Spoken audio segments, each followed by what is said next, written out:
अस्सलाम वालेकुम, मैं हूं उदा हाशमी। आप मुझे मेरे फेसबुक और यूट्यूब चैनल के ऊपर देख रहे हैं। हुकूमत की तरफ से पाकिस्तान तहरीक इंसाफ और इमरान खान को मुज़ाकरात की एक और ऑफ़र की गई है। कहा गया है कि जी आप सड़कें छोड़ें और ऐवान में आके बैठें, मस्बत सियासत करें, पॉजिटिव सियासत करें और 2029 का इंतज़ार करें, यानी कि अपनी बारी का इंतज़ार करें। 2024 की हमारी ये हुकूमत है, सुकून से गुजारने दें। ये अजीब लीथल अपोजिशन बनने की ज़रूरत नहीं है 2013 वाली। ये जो आपने नारे लगाने शुरू किए हैं या रट लगाई हुई है कि जी मैंडेट थी, हुकूमत आ गई है, इन्होंने अवाम का मैंडेट चोरी किया है। एक्चुअल में मैंडेट तो पाकिस्तान तहरीक इंसाफ का था, तो हमें रूल करने दिया जाए। ये बातें छोड़ें, इंतज़ार करें और हमारे साथ कोऑपरेट करें। ये जो ऑफ़र मुज़ाकरात की आई है, ये 2 दिन बाद आई है, जब पंजाब हुकूमत की तरफ से जो है कानून की मंजूरी दी गई है, जिसमें इमरान खान के अगेंस्ट केस चलेगा और दीगर और लोगों के अगेंस्ट भी, जिनके ऊपर इल्ज़ाम है कि जी ये फेक प्रोपेगेंडा फैलाते हैं, ये दहशतगर्दी जो है करते हैं, इस तरह से प्रोपेगेंडा फैला के गलत बयानियाँ बनाते हैं। इन्होंने लोगों को अपने साथ मिला लिया है, जहर दिया जा रहा है, पागलों वाली बातें की जाती हैं। उसबा बुखारी ने बड़ी डिटेल में इसके ऊपर फर्दर भी बात की थी। तो उस सारे कानून की मंजूरी देने के बाद जो है इमरान खान को पाकिस्तान तहरीक इंसाफ को मुज़ाकरात की जो है ऑफ़र कर देती है हुकूमत, यानी कि ये देखने के लिए कि इमरान खान ने अपनी स्ट्रेटजी के अंदर कोई चेंज लाने की जहमत की है या नहीं। अब खान साहब ने इसका जवाब किस तरीके से दिया है। हत्के इज़्ज़त का ये जो बिल भी अभी पास किया जा रहा है, जिसकी पावर मैंने आपको पहले ही बता दी थी कि किस हद तक पावरफुल ट्रिब्यूनल होगा उसका, कि आप उसका फैसला रिवर्स नहीं कर सकते। तो इमरान खान ने उस जहमत से ही निकल गए हैं कि जी मेरे बातें चले फेक प्रोपेगेंडा है, मैं गलत बातें कर रहा हूँ, मैं यूँ जो दहशतगर्दी फैला रहा हूँ अपने गलत बयानिए की वजह से, तो मैं ऐसा डॉक्यूमेंट कोट करता हूँ जवाब में जो है इस वक्त, कि उसमें मेरा लेना देना ही कोई नहीं है। एक ऐसी commission report, investigative commission report, जो कि उस वक्त लिखी गई थी, उस वक्त सबमिट करवाई गई थी जब पाकिस्तान तहरीक इंसाफ या इमरान खान का जो है वो एग्जिस्ट ही नहीं करते थे। तब उस वक्त मेजोरिटी पाकिस्तान में इस वक्त जो लोग मौजूद हैं वो एग्जिस्ट नहीं करते थे, उनका पॉलिटिक्स से कोई लेना देना नहीं था। ये रिपोर्ट जो है 1971 फॉल ऑफ ढाका की इन्वेस्टिगेटिव रिपोर्ट है। बेसिकली इमरान खान ट्वीट करते हैं कि every Pakistani should study the Hamoodur Rahman commission report and get to know who was the true traitor. हर एक सिंगल पाकिस्तानी को, वो ये नहीं कह रहे कि मैं आपको बताता हूँ, वो कह रहे हैं हर एक सिंगल पाकिस्तानी खुद जाके इस रिपोर्ट को पढ़े और आप खुद अंडरस्टैंड करें इस रिपोर्ट को पढ़ने के बाद कि एक्चुअल में जो आपको हिस्ट्री सिखाई जाती है मुजीबुर रहमान से मुतल्लिक, जिनके बारे में इमरान खान बहुत जिक्र करते हैं। उस्मा बुखारी ने भी कहा था कि इमरान खान को अजीब हर वक्त जो है वो मुजीबुर रहमान बनने का शौक है, हर वक्त उनको कोट करते हैं। रऊफ हसन ने जो है फॉल ऑफ ढाका का जिक्र करते हुए कहा था कि किस तरह उनकी भी पार्टी के साथ जो है इलेक्टोरल रिगिंग करके हरवा दिया गया था। वही मामला जो है इमरान खान साहब के साथ किए गए हैं। तो इमरान खान इस वक्त क्वेश्चन कर रहे हैं कि आप इस कमीशन की रिपोर्ट को खुद पढ़ें और बताएं कि क्या मुजीबुर रहमान गद्दार था या जनरल याहिया जो था वो एक्चुअल में गद्दार था। यानी इस वीडियो के आखिर में जो है जंगल का बादशाह कह के वो chief of army staff Asim Munir साहब को हमेशा जो है वो मुखातिब करते हैं। तो वो आखिर में यही बात कर रहे हैं कि उनकी तस्वीर दिखाते हुए, जो कि जनरल आसिम मुनीर जो कि जंगल के बादशाह बने हुए हैं, तो क्या वो गद्दार हैं या इमरान खान जो है एक्चुअल में गद्दार है। यानी गद्दार तो बेसिकली नहीं, कि क्या जनरल आसिम मुनीर है जो गलती पर हैं या इमरान खान गद्दार है जिसको वो जेल में डाल के जो है सजा दे रहे हैं। ये इस वक्त इमरान खान ने बेसिकली इस ट्वीट के जरिए क्वेश्चन किया है। आज भी खुद को रियासत समझने वाले जंगल के बादशाह ने अवाम की अक्सरियती जमात के मैंडेट पर डाका डालकर तो ऐसी चीज कोट कर दी गई है जिसके अंदर से अगर कुछ चीजों से हुकूमत या कोई ऑफिशियल डिसएग्री करेगा भी, तो आप उस पोस्ट करने वाले बंदे को तो नहीं पकड़ सकते, क्योंकि उसकी पर्सनल राय तो नहीं है। वो एक पुराने डॉक्यूमेंट को जो ऑफिशियली वहाँ उस वक्त के चीफ जस्टिस की तरफ से जो है वो इन्वेस्टिगेट किया गया था, प्रेसिडेंट ऑफ पाकिस्तान की तरफ से उस वक्त के जो है इसको अलाउ किया गया था, ऑर्डर किया गया था कि जी इसको इन्वेस्टिगेट किया जाए, फिर 1972 में इसको सबमिट करवा दिया जाता है। तो उस पाकिस्तानी का या इमरान खान का तो इसमें कोई लेना देना नहीं है। अब इसके ऊपर भी क्लैरिफिकेशन हो जानी चाहिए कि अगर कोई बंदा हमूदुर रहमान कमीशन रिपोर्ट से कोई लाइन, कोई चीज़ कोट करता है या बात करता है उसके बारे में, तो क्या उसके ऊपर भी कोई इल्ज़ाम लगेगा या उसके ऊपर भी कुछ सज़ा आएगी। इसके बारे में जो है ये रिपोर्ट पेश की गई थी, जिसमें लिखा जाता है कि जी fall of Dhaka, why was Hamoodur Rahman commission report censored. Pakistan के अंदर ये रिपोर्ट सेंसर कर दी गई थी।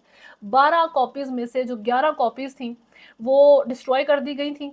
अप अंटिल द ईयर 2000, साल 2000 तक जो है इसका कुछ अता पता नहीं था। और ईयर 2000 में जो इंडियन वीकली मैगजीन है इंडिया टुडे, उन्होंने इसके कुछ हिस्से जो है वो पब्लिश कर दिए थे अपने मैगजीन के अंदर। उसके बाद जो है इसको पाकिस्तान का न्यूज़पेपर डॉन उसने रिप्रोड्यूस किया। अब इसमें ये बात ज़रूरी है कि गूगल के ऊपर वैसे ये मौजूद है कि इसकी फुल फॉर्म जो है वो स्टिल आपको हार्डली कहीं पे अवेलेबल मिलेगी। ठीक है जी। उसका आप अंदाज़ा इस तरीके से लगा सकते हैं कि इसी रिपोर्ट के दूसरे पैराग्राफ में स्टार्टिंग के ही लिखा हुआ है कि पेज 242 के ऊपर जो है मेन इसका जो है ना कंक्लूजन हमने दे दिया इस रिपोर्ट का। और जो आपको जितनी भी रिपोर्ट्स इस तरीके से ऑनलाइन या जहाँ पर भी मिलेंगी तो उस पर पेज 242 है ही नहीं। ठीक है, उसमें थोड़े पेजेस हैं, यानी कि बीच में से कंटेंट बहुत ज़्यादा मिसिंग है।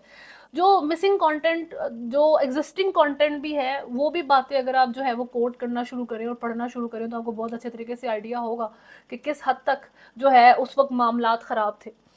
सबसे पहले तो बात यह है कि उस वक्त के जो प्रेसिडेंट ऑफ पाकिस्तान की तरफ से ऑर्डर दिया जाता है मतलब इस इन्वेस्टिगेटिव रिपोर्ट का कि 1971 में कि मिलिट्री सरेंडर हुआ है, आपका पाकिस्तान जंग हारा है, आपका एक इम्पॉर्टेंट सूबा जो इतनी बड़ी उसकी क्वांटिटी है कि आपके पूरे उस वक्त के सारे सूबों की भी आप पॉपुलेशन मिलाएं तो स्टिल बांग्लादेश की जो पॉपुलेशन थी वो ज़्यादा थी। ये पॉपुलेशन रखने वाला सूबा आपसे डिसमेंबर, आपसे अलग कर दिया जाता है। तो इसको इन्वेस्टिगेट किया जाएगा किसकी गलती थी, किस तरीके से मामला किए जाते हैं।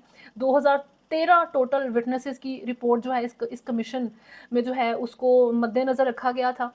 और पहले मरहले में ये जो लोग थे अवेलेबल ही नहीं थे, जंगी कैदी थे, प्रिजनर ऑफ वॉर जो थे, कुछ थे उसमें से जिनकी बयान रिकॉर्ड करना ज़रूरी था और वो मिल ही नहीं रहे थे क्योंकि वो ओबियसली कैद में थे। बहुत मुश्किल से उन तक अब रसाई ली जाती है। अब बात यह है कि जब उनकी स्टेटमेंट रिकॉर्ड की गई, उन 2013 लोगों 213 पीपल, जब उन 213 लोगों की जो है वो स्टेटमेंट्स रिकॉर्ड की गई तो उसके अंदर उन्हें ऐसी बातें सुनने को मिली, ऐसे इंकशाफात हुए कि हमीदुर रहमान कमीशन रिपोर्ट को ये असेंबल करने वाले लोगों की मजबूरी बन गई कि उनको मॉरल वैल्यूज़ को भी डिस्कस करना पड़ा, उन्हें इखलाकी इक़दार को भी डिस्कस करना पड़ा उस वक्त की रूलिंग एलीट की।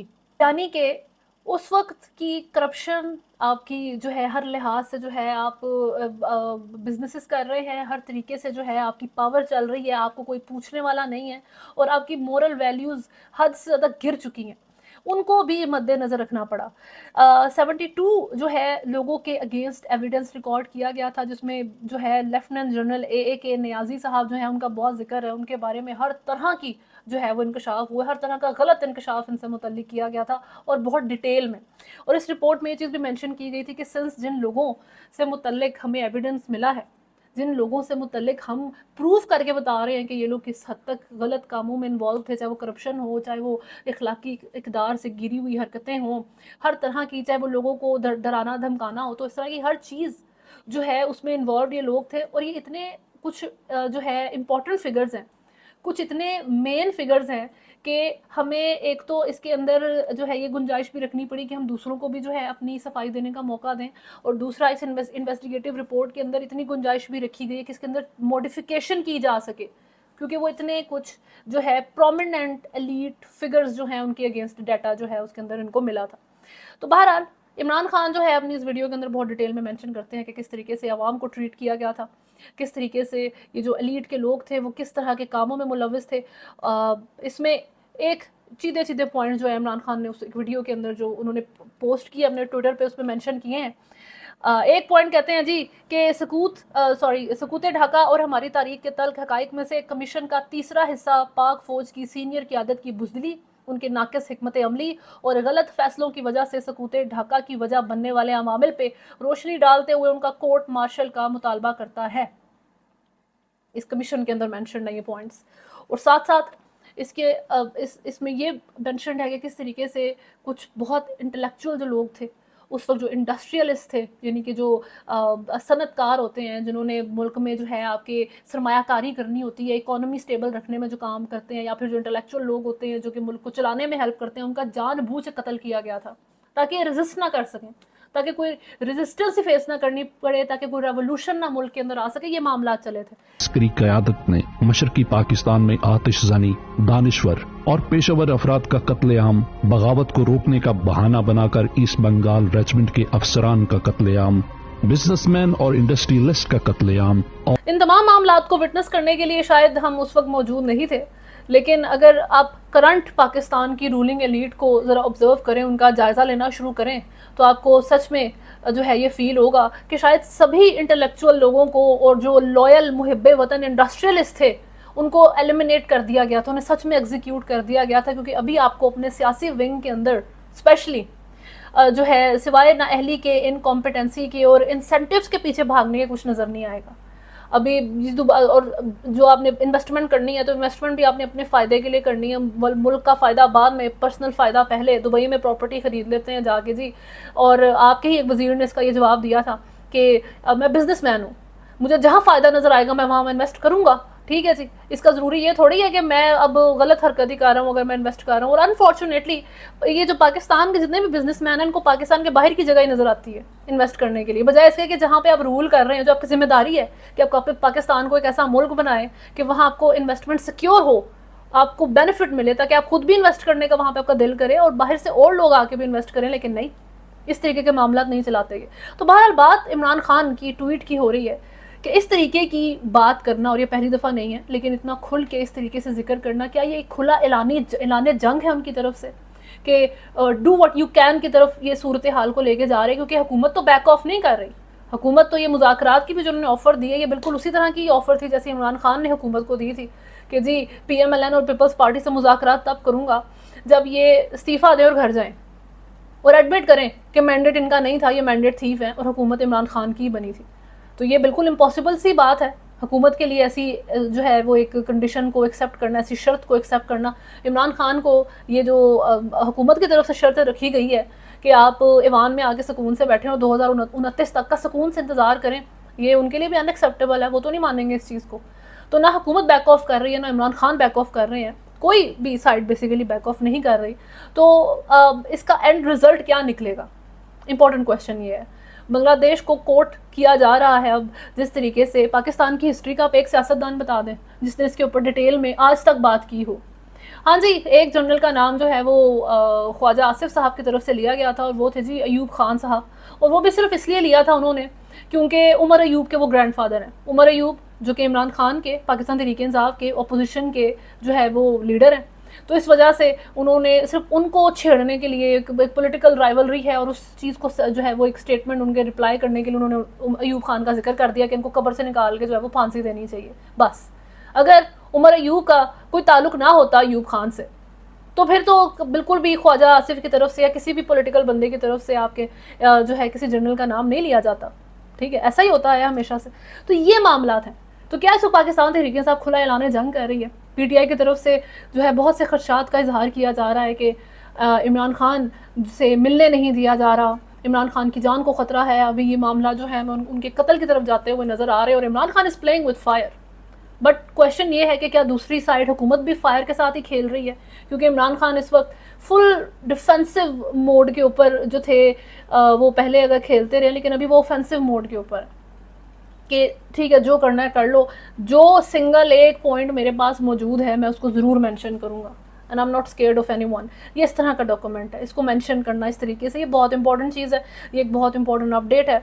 ये आप जो है एक पूरे इदारे को टारगेट कर रहे हैं इस वक्त बैठ के, एक इंपॉर्टेंट इदारा जो पाकिस्तान का है उसको आप टारगेट कर रहे हैं। वो इसके जवाब में किस तरीके से इसको हैंडल करेगा या इसका जवाब किस तरीके से दिया जाएगा? क्योंकि जब इमरान खान ने पहली दफ़ा ही मुजीबुर रहमान का जिक्र कर दिया था उस वक्त ही जो है ना तो सबके कान खड़े हो गए थे कि जी इस तरह से पुरानी चीज़ों का जिक्र अब शुरू हो गया, अब पुरानी चीज़ों के ऊपर मामला जो है वो शुरू कर दिए गए हैं।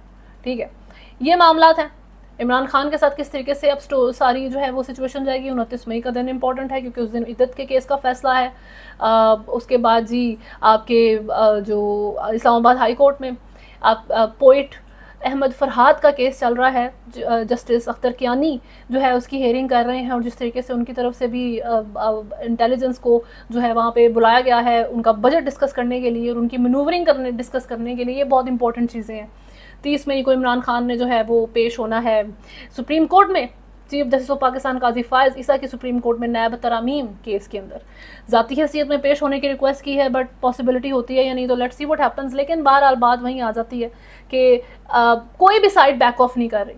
और इम्पॉर्टेंट चीज़ मज़े की ये है कि अदलिया इस वक्त जो है वो फ्रंट पे आ गई, वो भी बैक ऑफ नहीं कर रही। वो कह रही है अब मेरे साथ जो ज्यादतियाँ हुई हैं ना आज तक मुझे उनका भी जवाब चाहिए। सही, खैर एक्सटेंशन के जो मामलात हैं पाकिस्तान में हमेशा से चलते आ रहे हैं। एक्सटेंशन तो आपके यहाँ पे कॉमन पाकिस्तान में एक वर्ड है ना जी, एक्सटेंशन इसको मिल गई, उसको मिल गई, इसको मिलेगी। तो हमारे यहाँ पे तो ये चीज़ बहुत अनयूजुअल थी कि एयर चीफ को एक्सटेंशन मिल जाए। बाबर सिद्धू साहब को ये नया था, क्योंकि एयर चीफ आपकी एयरफोर्स के अंदर ये एक्सटेंशन वाले मामलात नहीं चलते। तो अभी ये चीज़ हो गई है। लेकिन इंडिया में जो है अनयूजुअल मूव, उनकी मैं रिपोर्ट पढ़ी थी, उन्होंने उसका अंदर लफ्ज़ इस्तेमाल किया, अनयूजुअल मूव हुआ है जी इंडिया के अंदर। 1975 में लास्ट टाइम जो है एक बंदे को जो है वो एक्सटेंशन दी गई थी, चीफ ऑफ आर्मी स्टाफ को, और इस दफ़ा जो है जनरल मनोज पांडे को 1 महीने की एक्सटेंशन दे दी गई है।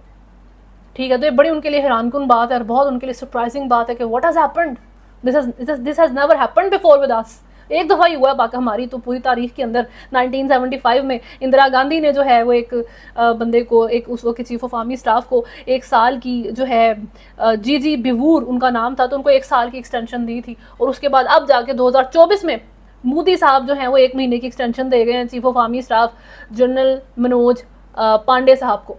और मज़े की बात है कि उनकी रिटायरमेंट की एज आ गई थी, 62 ईयर्स जो है वहाँ पर रिटायरमेंट की एज है। तो वो उस पर जो है 31 मई को रिटायर हो रहे थे।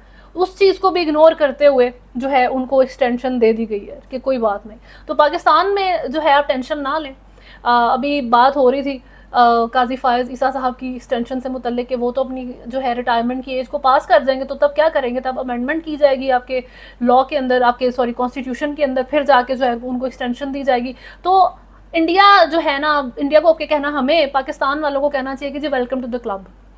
ठीक है, हमारे साथ तो ये मामला होते रहते हैं, हम ये चीज़ें देखते हुए बड़े हुए हैं कि जी एक्सटेंशन मिल गई है तो ये हो गया, वो हो गया। तो अब आपके साथ भी अब यही मामला तो होंगे। Let's see what happens. अभी तक के लिए न्यूज़ में इतना ही है। अगर आपने चैनल को फॉलो नहीं किया हुआ तो सब्सक्राइब करें, वीडियो को लाइक एंड शेयर ज़रूर करें। अल्लाह हाफ़िज़।